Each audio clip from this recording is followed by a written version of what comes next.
ನಮಸ್ಕಾರ ವೀಕ್ಷಕರೇ, ತಮ್ಮೆಲ್ಲರಿಗೂ SRG5 ಯೂಟ್ಯೂಬ್ ಚಾನಲ್ಗೆ ಸ್ವಾಗತ. ನಾವಿವತ್ತು ಕಡೂರು ತಾಲೂಕಿನ ಒಂದು ಬಿದಿರೆ ಅಂತ ಊರಿಗೆ ಬಂದಿದ್ದೀನಿ. ಇಲ್ಲಿ 4 ವರ್ಷದ ಹಿಂದೆ 2021ರಲ್ಲಿ ಮಾಡಿದ್ದು ಬೋರ್ವೆಲ್ ರೀಚಾರ್ಜ್. ಇದನ್ನು 2021ರಲ್ಲಿ ಮಾಡಿದ್ದು ಸ್ಕೂಲಲ್ಲಿ, ಮತ್ತು ಅವರು ಜಮೀನಲ್ಲಿ ಕೂಡ ಮಾಡಿದ್ದೀನಿ.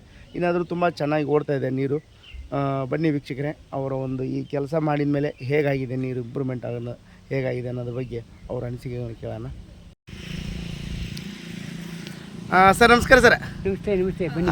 ತಮ್ಮ ಹೆಸರು ಹೇಳ್ರಿ ಸರ್. ಶಂಕರ್ ಲಿಂಗೇಗೌಡ. ಶಂಕರ್ ಲಿಂಗೇಗೌಡರು. ಊರು ಸರ? ಬಿದರೆ. ಬಿದ್ರೆ. Okay sir. ಓಕೆ. ಈ ಬೋರ್ವೆಲ್ ರೀಚಾರ್ಜ್ ಮಾಡಿಸ್ಕೊಂಡು ಎಷ್ಟು ವರ್ಷ ಆಯ್ತು ಸರ್ ಈಗ? ಇದು 2021ರಲ್ಲಿ. 2021ರಲ್ಲಿ ಆಗಿದೆ. ಹೌದು. ಮೊದಲು ಹೆಂಗಿತ್ತು ಸರ್ ನೀರು? ಇದು ಈ ಬಾವಿನಲ್ಲಿ ನೀರೇ ಇರಲಿಲ್ಲ. ಓಕೆ. ಈ ಸ್ಪಾಟಲ್ಲಿ 2 ಬೋರ್ವೆಲ್ ಕೊರಿಸಿದ್ವಿ. 2ರಲ್ಲೂ ನೀರು ಬಂದಿರಲಿಲ್ಲ. Okay okay. ಆಮೇಲೆ 2021ರಲ್ಲಿ ಈ ರೀಚಾರ್ಜ್ ಸ್ವಿಚ್ ಮಾಡಿದ ನಂತರ ನಾವು ಬಹುಶಃ ಒಂದು ವರ್ಷದ ನಂತರ 2022 ಅಥವಾ 23ರಲ್ಲಿ ಪರೀಕ್ಷೆ ಮಾಡಬೇಕು ಅಂತ ಒಂದು ಮೋಟ್ರ್ ಬಿಟ್ಟು ನೀರು ಬಂತು. ಆ ನಂತರ ನಾವು ಪೈಪ್ಲೈನ್ ಎಲ್ಲ ಮಾಡಿಕೊಂಡು ಸಿಂಟೆಕ್ಸ್ ಎಲ್ಲ ಇಟ್ಬಿಟ್ಟು ಮಕ್ಕಳಿಗೆ ಬಿಸಿ ಊಟ ತಯಾರಿಕೆಗೆ, ಶೌಚಾಲಯಕ್ಕೆ, ಎಲ್ಲದಕ್ಕೂ ಸಾಕಷ್ಟು ನೀರಿದೆ ನಮ್ಮಲ್ಲಿ. ನೀರಿದೆ. ಒಳ್ಳೆ ಮಳೆಗಾಲ ಬಂದಾಗ ನಮ್ಮ ಇಡೀ ಶಾಲಾಂಗಳದ ನೀರು ಮತ್ತು ನಮ್ಮ ಕಟ್ಟಡದ ನೀರು ಈ ಬಾವಿಗೆ ಬಂದು ಶೇಖರಣೆ ಮಾಡುವ ಆಗುವ ರೀತಿಯಲ್ಲಿ ನಾವು ಚರಂಡಿ ಮಾಡಿದ್ದೇವೆ. ಆ ಚರಂಡಿ ಮೂಲಕ ಬಂದಂತ ಈ ಬಾವಿಗೆ ತುಂಬಿದಂತ ನೀರು ನಮ್ಮ ಕೊಳವೆ ಬಾವಿಗೆ ತುಂಬಿಕೊಂಡು ನಮಗೆ ಸಾಕಷ್ಟು ನೀರು ಕೊಡ್ತಾ ಇದೆ. ಸರ್, ಇನ್ನೊಂದು ನಮ್ಮ ರೈತರಿಗೆ ಏನು ಸಮಸ್ಯೆ, ಕೆಲವೊಂದು ಡೌಟ್ಗಳಿರ್ತಾವ. ಇದನ್ನ ಮಾಡಿಸ್ಕೊಂಡ್ಮೇಲೆ ಮೋಟ್ರ್ ಎಲ್ಲ ಮುಚ್ಕೊಂಡ್ಬಿಡ್ತೈತಿ, ಕೊಲ್ಯಾಪ್ಸ್ ಆಗ್ಬಿಡ್ತೈತಿ ಅನ್ನೋದು ಒಂದು ಅವ್ರಿಗೆ ತಲೆಯಲ್ಲಿ ಹುಳ ಇರ್ತೈತಿ.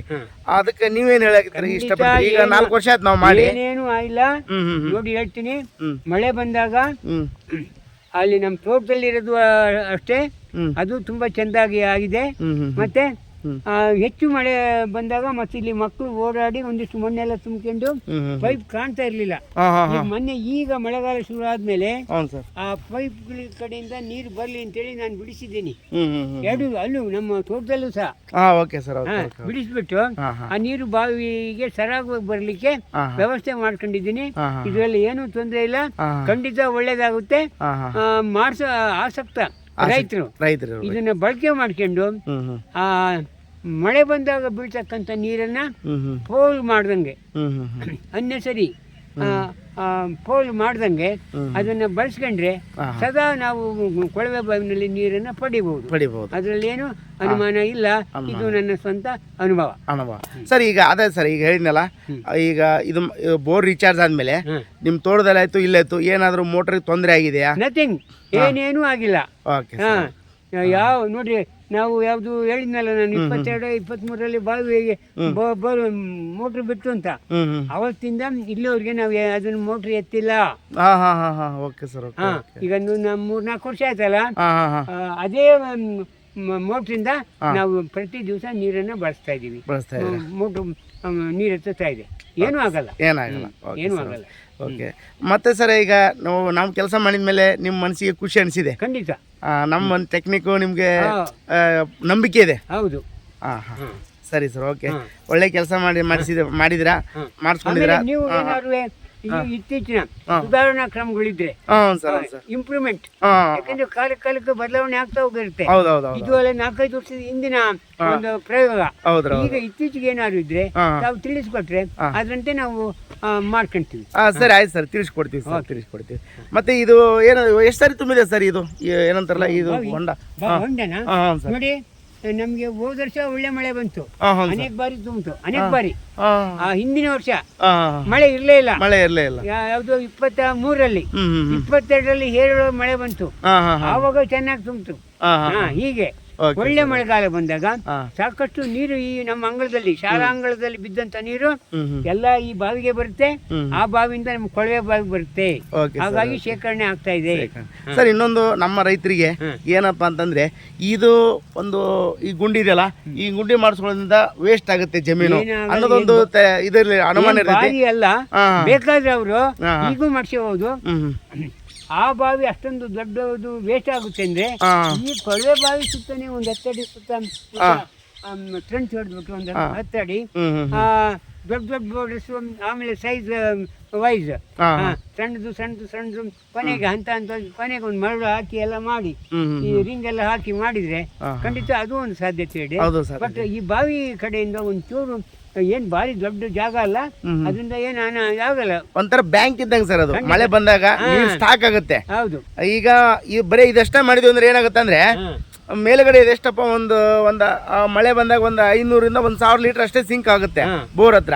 ಇದು ಮಾಡೋದ್ರಿಂದ ಒಂದು 70ರಿಂದ 80,000 ಲೀಟರ್ ಸ್ಟೋರೇಜ್ ಆಗುತ್ತೆ. ಇದರಲ್ಲಿ ಸ್ಟೋರೇಜ್ ಆಗುತ್ತೆ, ನಮ್ಮ ಬೋರಲ್ಲಿ ಅನುಕೂಲ ಆಗುತ್ತೆ. ಇದು ಹೊಂಡ ತುಂಬಿದ ಮೇಲೆ ಸರ್ ಎಷ್ಟು ದಿನ ಖಾಲಿ ಆಗುತ್ತೆ ಸರ್ ನೀರು? ಅದು ಭಾರಿ ಮಳೆಗಾಲ ಆದ್ರೆ 4-5 ದಿವಸ ಟೈಮ್ ತಗೊಳುತ್ತೆ. 4-5 ದಿನದಲ್ಲಿ ಖಾಲಿ ಆಗುತ್ತೆ. ಹೌದೌದು, 4-5 ದಿವಸದಲ್ಲಿ ಒಂದು ಅಷ್ಟೇ, ಒಂದು 5-6 ದಿವಸ ಖಾಲಿ ಆಗೋಗ್ಬಿಡುತ್ತೆ ಭಾರಿ ಮಳೆಗಾಲ ಆದಾಗ. ಓಕೆ ಸರ್, ತಮ್ಮ ಒಂದು ಅನಿಸಿಕೆ ಹಂಚ್ಕೊಂಡಿದ್ದಕ್ಕೆ ತಮ್ಮ ಹೃತ್ಪೂರ್ವಕ ಧನ್ಯವಾದ. ಆಯ್ತು, ನಮಸ್ಕಾರ. ಒಳ್ಳೆಯದಾಗಲಿ. ಸರ್, ಇದ್ರ ಬಗ್ಗೆ ಇನ್ನೂ ನೀವು ಅಂತಾರಲ್ಲ, ನಮ್ಮ ರೈತರು ಯಾರಾದರೂ ಬಂದರೆ ವಿಸಿಟ್ ಮಾಡಕ್ಕೆ ಬಂದರೆ ತೋರಿಸ್ತೀರಲ್ಲ? ಖಂಡಿತ ನೋಡಿ, ನನ್ನ ಹೆಸರು BM ಶಂಕರಲಿಂಗೇಗೌಡ, ಎಸ್ ಬಿದರೆ, ಕಡೂರು ತಾಲೂಕು, ಚಿಕ್ಕಮಗಳೂರು ಜಿಲ್ಲೆ. ನಾವು 2021ರಲ್ಲಿ ಈ ಬಾವಿಯನ್ನು ಮಾಡಿಸಿದ ಮೇಲೆ ಮೊದಲು ನೀರೇ ಇರಲಿಲ್ಲ, ಈಗ ಸಾಕಷ್ಟು ನೀರು ಬರ್ತಾಯಿದೆ. ಯಾರೂ ಈ ಬಗ್ಗೆ ಅನುಮಾನ ಪಡೋದು ಬೇಕಾಗಿಲ್ಲ. ನಾವೇನು ಇಲ್ಲಿ ಮಕ್ಕಳಿಗೆ ಎಲ್ಲದಕ್ಕೂ ನೀರನ್ನು ಬಳಸ್ತಾ ಇದ್ದೀವಿ, ಸಾಕಷ್ಟು ನೀರು ಆಗಿ ಉಳಿತಾ ಇದೆ. ಮತ್ತು ನಮ್ಮ ತೋಟದಲ್ಲಿ ಮಾಡ್ತಿರೋ ಆ ಬಾವಿನಲ್ಲಿ ಒಂದು ಮಿನಿಮಮ್ 3 ಎಕರೆ ತೋಟ ಮಾಡಿದ್ದೀವಿ, ಸಾಕಷ್ಟು ನೀರು ಆಗ್ತಾಯಿದೆ. ಇಲ್ಲಿವರೆಗೆ ಏನೂ ತೊಂದರೆ ಆಗಿಲ್ಲ. ಆಮೇಲೆ ಯಾರಾದರೂ ಕಾಂಟ್ಯಾಕ್ಟ್ ಮಾಡಬೇಕು ಅಂದರೆ ದಯಮಾಡಿ ನನ್ನ ನಂಬರ್ ನೋಟ್ ಮಾಡ್ಕೊಳ್ಳಿ, 8296853271. ಈ ನಂಬರಿಗೆ ಕಾಲ್ ಮಾಡಿದರೆ ನಾನು ನಿಮಗೆ ಮಾಹಿತಿ ಕೊಡ್ತೀನಿ. ನಮ್ಮ ಅಪ್ಪರವರನ್ನು ಕಾಣ್ಬೋದು. ನೀವು ಅವ್ರ ಕಡೆಯಿಂದ ಈ ಬೋರ್ವೆಲ್ ರೀಚಾರ್ಜ್ ಮಾಡಲಿಕ್ಕೆ ಅವ್ರಿಗೆ ಒಳ್ಳೆಯ ಅನುಕೂಲವನ್ನು ಪಡಿಬೋದು ಅಂತೇಳಿ ನಾನು ಹೇಳ್ತೀನಿ. ಓಕೆ ಸರ್, ನೋಡಿದ್ರಲ್ಲ ರೈತ ಬಂದರೆ, ಈ ಥರ ಒಂದು ಒಳ್ಳೊಳ್ಳೆ ವಿಡಿಯೋಸ್ಗಳನ್ನ ನಿಮ್ಮ ಸ್ನೇಹಿತರಿಗೆ ನೀವು ಶೇರ್ ಮಾಡೋದ್ರಿಂದ ಅವ್ರಿಗೂ ಒಂದು ಅನುಕೂಲ ಆಗುತ್ತೆ. ಅವರು ಬೋರ್ವೆಲ್ ರೀಚಾರ್ಜ್ ಮಾಡಿಸ್ಕೊಳ್ಳೋ ಇಷ್ಟ ಇದ್ರೆ ಮಾಡಿಸ್ಕೊಳ್ತಾರೆ. ನಿಜ ಮಾಡ್ಕೊಳ್ಳಿ. ಸರಿನಾ? ಮಳೆಗಾಲದಲ್ಲಿ ಬಿದ್ದಂಥ ನೀರನ್ನು ಯಾರು ಪೋಲ್ ಮಾಡ್ದಂಗೆ ಅನಾವಶ್ಯಕವಾಗಿ ಹರಿಯ ಬಿಟ್ಟು ಎಲ್ಲ ಸಮುದ್ರ ಸೇರಿಸೋದ್ರ ಬದಲಾಗಿ ಅಲ್ಲಲ್ಲಿಯೇ ಬೋರ್ವೆಲ್ಗಳಿಗೆ ರೀಚಾರ್ಜ್ ಫಿಟ್ ಮಾಡಿಬಿಟ್ಟು ಬಳಸ್ಕೊಂಡ್ರೆ ನಾವು ಶಾಶ್ವತ ನೀರಾವರಿಯನ್ನು ಮಾಡ್ಕೋಬೋದು ಅಂತ ನನ್ನ ಅಭಿಪ್ರಾಯ. ಓಕೆ ನೋಡಿದ್ರೆ ರೈತ ಬಂದರೆ ಮತ್ತೆ ಈ ಥರ ಒಳ್ಳೊಳ್ಳೆ ವಿಡಿಯೋಗಳನ್ನ ನಮ್ಮ ಯೂಟ್ಯೂಬ್ ಚಾನಲ್ ಹಾಕ್ತಾ ಇರ್ತೀವಿ. ನಮ್ಮ ಚಾನಲ್ ಸಬ್ಸ್ಕ್ರೈಬ್ ಮಾಡಿ ಅಂತ ಹೇಳ್ತಾ ಮತ್ತೆ ಮುಂದಿನ ಸಿಗೋಣ. ಎಲ್ಲರಿಗೂ ನಮಸ್ಕಾರ. ನಮಸ್ತೆ.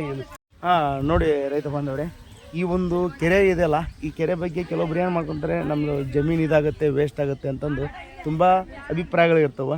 ಮತ್ತೇನಪ್ಪ ಅಂತಂದರೆ ಕೆಲವೊಬ್ರು ಏನು ತಿಳ್ಕೊತಾರೆ, ಇದ್ರ ದನ ಕರ ಬಿತ್ತಪ್ಪ ಅಂದರೆ ತುಂಬ ಕಷ್ಟ ಆಗುತ್ತೆ ಅಂತಾರೆ. ಯಾವುದೇ ಥರ ದನ ಪನ ಬಿದ್ದರೂ ಕೂಡ ಇಲ್ಲಿ ಒಂದು ಸ್ಟ್ರೆಂತ್ ಮಾಡಿ ಇದು ಒಂದು ಹರಿ ಮಾಡಿರ್ತೀವಿ ಮೇಲೆ ಹತ್ತು ಬರೋಕ್ಕೆ. ಸರಿನಾ? ರೈತ ಬಂದರೆ ದನ ಬಿದ್ದರೂ ಮೇಲೆ ಹತ್ತು ಬರಬೇಕು. ಮನುಷ್ಯರು ಬಿದ್ದರು, ಮನುಷ್ಯರಂತೂ ಬಿದ್ದಿಲ್ಲ ಇಲ್ಲಿವರೆಗೂ. ಯಾಕಂದರೆ ಸ್ಕೂಲಲ್ಲಿ ಆಗಿತ್ತಪ್ಪ ಇಷ್ಟೊಂದು ಮುಚ್ಚಿಬಿಡೋರು. ಸರಿನಾ? ಅದಕ್ಕೋಸ್ಕರ ಯಾವುದೇ ಥರ ಅನುಮಾನ ಇಟ್ಕೊಳಕ್ಕೆ ಹೋಗ್ಬಿಡಿ. ನಂಬಿಕೆ ಇರಲಿ. ಒಂದು ಯಾವುದೋ ಒಂದು ನಾವು ಕೆಲಸ ಮಾಡ್ತೀವಿ, ಒಂದು ನಂಬಿಕೆ ಇರಲಿ. ಆ ನಂಬಿಕೆ ಇತ್ತಪ್ಪ ಅಂದರೆ ನಾವು ಯಾವುದೇ ಒಂದು ಕೆಲಸದಲ್ಲಿ ಯಶಸ್ಸು ಸಿಗುತ್ತೆ. ಇದು ಕೂಡ ತುಂಬ ಏನಂತಾರೆ ಅವರೇ ಹೇಳ್ತಾಯಿದ್ರೆ, ಡ್ರೈ ಬೋರ್ವೆಲ್ ಇತ್ತು, ಇವಾಗ ಮಾಡಿದ ಮೇಲೆ ತುಂಬ ಚೆನ್ನಾಗಿದೆ ನೀರು ಅಂತಂದು ಅವರೇ ಅವರು ಅಂತಾರಲ್ಲ, ಅವರು ಅನಿಸಿಕೆ, ಅವ್ರ ಅನುಭವದ ಮಾತುಗಳೆಲ್ಲ ಸುಮ್ಮನೆ ಸುಳ್ಳು ಯಾರು ಹೇಳಲ್ಲ. ಅದಕ್ಕೋಸ್ಕರ ಹೇಳೋದು, ನಮ್ಮ ನಂಬರ್ ಇರ್ತೈತಿ. ನಿಮ್ಗೆ ಯಾರಿಗಾದರೂ ಇತ್ತಪ್ಪ ಅಂದರೆ ಫೋನ್ ಮಾಡಿ. ಮತ್ತು ನಮ್ಮ ಸಂಸ್ಥೆ ವತಿಯಿಂದ CSR ಆ್ಯಕ್ಟಿವಿಟಿ ಕೂಡ ಇರ್ತವೆ, ಒಂದೊಂದು ಜಿಲ್ಲೆ ಬಂದಿರ್ತವೆ. ಅಂಥವನ್ನ ಸದುಪಯೋಗಪಡಿಸ್ಕೊಳ್ಳಿ ಅಂತ ಹೇಳ್ತಾಯಿದ್ದೀನಿ.